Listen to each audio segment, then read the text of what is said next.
Kia ora, good evening. New Zealand Aluminium Smelters is still losing money and the company is continuing to look for ways to cut costs. In a media statement, the company says despite cutting 100 positions and halting $70 million in planned capital expenditure, it continues to lose money. The statement says it's taking action across the business to reduce costs and return to viability. A review of maintenance services is underway and is planned to be completed by mid-year. Meanwhile, a new electricity supply contract with Meridian Energy came into effect in January. Potential changes to this have been under discussion since August and talks are continuing. A hunter missing overnight in Fiordland turned up today after triggering a search and rescue response. Police say the 22-year-old Timaru man was reported missing after failing to return to a back hut at Manapuri last night. An aerial search at daylight failed to locate him. Police say the man did not know the area well and was lightly clad and carrying a rifle. A search team was preparing to search for him when he turned up at around 1:30 this afternoon. Police say it's a timely reminder to be prepared and carry a locator beacon. The future of Mataura looks less certain, with the town seeing the effects of two large companies facing tough financial times. Alliance ceasing sheep processing and Solid Energy's financial position possibly affecting production at its new briquette plant. The town has had its fair share of lost industry, but locals remain resolute that it's not all bad. Mataura is a rural town reliant on local industry to keep its 1,600 residents employed, and with two big New Zealand companies in the town taking economic hits recently, there's plenty of cause for concern. Alliance Group announced before Christmas its decision to process only beef at its Mataura plant. Changes in land use over the past 2 decades has seen a decline in sheep numbers. Meat Workers Union Branch Secretary Gary Davis says it was inevitable, something had to give. I think there's only about 370 odd people that will be available there to work in the beef jobs, and some of them are only going to be for 3 or 4 months at a time. There's been about 80 workers that have chosen to come across to Lawnville, and they paid them a half redundancy and guaranteed them a job there of their wish.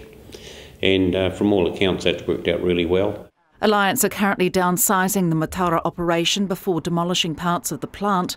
The meatworks had played an important part for many families in the town, with generations of some families working there. Well, I worked there for 30 years and I didn't think I'd ever see the place closed down. My wife worked there and 2 sons worked there. Mataura Community Board Chair Alan Taylor says the community has accepted its fate. If it's demolished, then it's sort of pretty final. But at the same time, as a community, we don't want another disused building. So I think the company, regarding upkeep and that, are being proactive in that area. And so, yes, and we're looking forward to how that area then can be redeveloped. Meanwhile, SOE Solid Energy has announced it will be restructuring on the back of poor financial results. However, the company says commissioning of the Mataura briquette plant will continue. News of the company's financial situation is cause for concern. I think a lot of the community were pinning their hopes on maybe what might happen there. But there again, these things do come along with small and large companies, and the resource is still there. But it has created, again, uncertainty. Solid Energy says it intends to form a joint venture with Australian company GTL Energy to manage briquette production at the Mataura plant, and is consulting with the 8 staff about transferring to the company's New Zealand subsidiary. Mr Taylor says it's not the first time Mataura's faced an economic downturn, and it's hoped the town will find an industry that proves to be economically viable. He says should the proposal for the Mataura briquette plant not work out, he believes the town still has a future in that area. We are resource rich in Southland, and I think we're only starting to realise that. So I think there'll be still good times ahead, but just when, we're not sure at this point, yeah. Despite a population decline, Mr Taylor says Mataura residents remain resilient and will be working to do what they can to secure the town's future. Margot Southland, South Today News. Age hasn't hampered the pulling power of Southland's AMP show held at the weekend. Thousands of people flocked to the SBS Bank Southland AMP show at Donovan Park. Now in its 145th year, attractions included equestrian and show jumping, beef, sheep and dairy competitions, pony rides, sheaf tossing and entertainment. Southland AMP Association President Barry McDonald says a definitive number is yet to be calculated, but crowds were well up on last year's event. He says the show was tremendous and everything went to plan. A group of visitors to Invercargill were likely to have turned heads as they left the city on Saturday.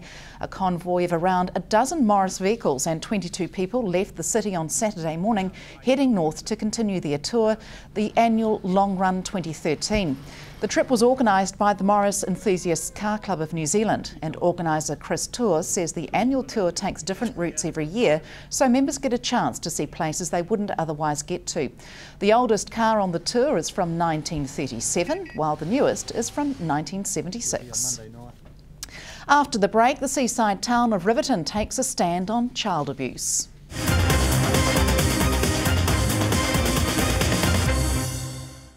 Welcome back. Training the community to recognise and respond to child abuse was the aim of an educational workshop in Riverton today. Around 30 Riverton educational professionals were attending the two-day workshop aimed at improving child protection. In the year ending June 2012, just under 2,500 reports of concern were made to Child, Youth and Family in Southland, with almost 290 cases assessed as substantiated abuse. The Child Matters workshop is funded by the Riverton Community Charitable Trust, and organiser Maureen Seeger says it's a strength for those in education settings to recognise if a child might need help. She says it's an adult's responsibility to recognise and report if a child abuse is suspected. The topic is recognising and responding to child abuse. So the first thing is for signs that teachers might be looking out for, reasons why abuse might happen. There's a whole lot of indicators like people in transient homes that move regularly, people who live in poverty. Sadly, single parent families, they are often the ones with a higher incidence of abuse. So those are some of the things that the teachers will be learning today, and then how to actually respond if anybody says to them that they've got a concern or if a child discloses some abuse, so that they'll know the best steps to take in those situations. Why is it important that people are learning this, teachers in particular? Well, very sadly, children can't speak for themselves. They're not going to know who to contact, and they're going to tell the people, the trusted adults around them. And so it's very important for the teachers to respond the right way, not to brush them off, not to think, oh, that's a funny story, but to actually take action about the things that are said to them. So I guess one of the key messages that I've had in my child protections training is who will speak for the children if they can't speak for themselves. And that's a huge thing to keep in the back of your mind when somebody discloses abuse to you. Venture Southland today officially launched an upgrade of its online presence, saying it will improve public awareness. The redevelopment means Venture now has 2 websites rather than 1, with each targeting different markets. The southlandnz.com website will promote the region to visitors, potential students and migrants, while venturesouthland.co.nz has information and news about the organisation's services and projects. The upgrade has cost more than $68,000. Chief Executive Paul Casson says the new website will increase Venture's presence and help the Southland community to better understand the work Venture does. Rural Southland town Mataura has been named one of New Zealand's top 10 communities as part of the recent New Zealanders of the Year awards. Our Way Southland Community Outcomes Regional Coordinator Dr Aaron Fox was in the town recently, holding a workshop to create community leaders from locals. The town is already doing well in community leadership, being one of just 2 South Island towns selected to join Inspiring Communities, a community-led development network. Dr Fox says economics, family, strengthening parenting, lifestyle, volunteers and leaders are keys to the success of the Eastern Southland town. Well, Mataura is a community where we knew if we had a trial for a leadership incubator, we'd get a good host community. I mean, we came here because it's already a community of strength, it's a community which understands its own needs, and I think it's a very resilient community. So when we came along and said, well, we've got a potential here to identify some future leaders and give them the skills to sort of carry on now and into the future, Mataura sort of seized the opportunity and ran with it. What do you see as some of the key issues that people in Mataura are facing at the moment? Economy is always a big one, and the economic future of Mataura, East and South and the region, it's of concern to everybody. But I think there are also social issues at play. I mean, family always comes up, and the need to strengthen parenting across the region. It's a key issue wherever we talk to people. And also lifestyle. And I think in the positive way that an issue here for East and Southland is that people can have a very good lifestyle and build upon that. And it's something we can sell as a region. So there is a lot of positive strength going on here. One of the major concerns that smaller towns have is, of course, the volunteer services. This is something you're addressing here? It's something we're certainly looking at, yes, because volunteerism and leadership are at the heart of the whole incubator idea. It's giving people the knowledge, the skills, the confidence to step up and get involved more in their community. And also by bringing people together from different organisations, we're building networks as well.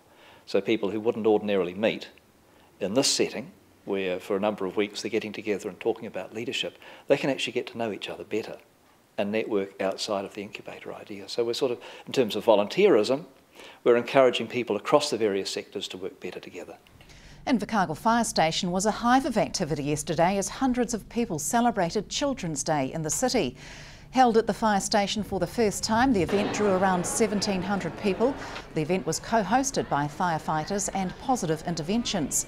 Among the activities on offer, children were able to get into fire appliances and have a turn with a hose. Senior firefighter Daniel Minimus co-organised the event and says the response was fantastic and the crowd larger than had been expected. He says it's hoped the fire station can host again next year.